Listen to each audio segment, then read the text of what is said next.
નમસ્કાર, ડીબીલાઈવ ન્યૂઝમાં આપનું સ્વાગત છે। ઘોગંબા તાલુકાનું ચંદ્રનગર ગામના વનરાજ નામના યુવાનને આજે સવારે પાવાગઢ બાયપાસ ધાબા ડુંગરી પાસે એક સ્વિફ્ટ કારના ચાલકે આ યુવાનની બાઇકને ટક્કર મારી અને રોડ ઉપર ફંગોળી દેતા યુવાનનું ઘટના સ્થળે જ પ્રાણપંખેરું ઉડી ગયું હતું અને પરિવારને આ બનાવની જાણ થતાં આજે ચંદ્રનગર મુકામે અમે જ્યારે મુલાકાત લીધી ત્યારે સમગ્ર ગામની અંદર શોક છવાયેલો જોવા મળ્યો હતો।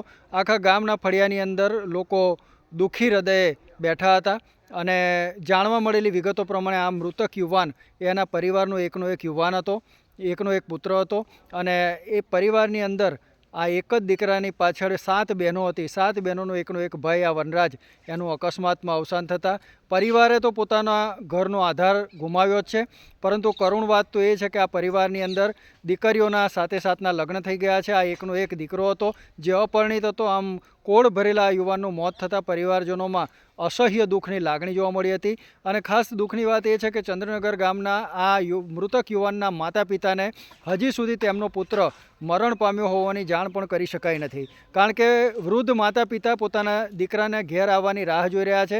ગઈકાલે નાઇટ શિફ્ટમાં નોકરી માટે પોલીકેબ કંપનીમાં ગયેલો વનરાજ નામનો આ યુવાન હજી સુધી ઘરે પરત નથી આવ્યો, પરંતુ તેના પિતાને આ અંગે જાણ કરવામાં નથી આવી। ગામ લોકોએ એવું જણાવ્યું છે કે વનરાજનો અકસ્માત થયો છે અને તે હોસ્પિટલમાં છે, પરંતુ તેનું મૃત્યુ થયું હોવાની જાણ તેના પરિવારને કરવામાં નથી આવી અને જો જાણ કરવામાં આવશે તો તેમને સખત આઘાત લાગી શકે છે તેવો ડર ગામ લોકોને સતાવી રહ્યો છે।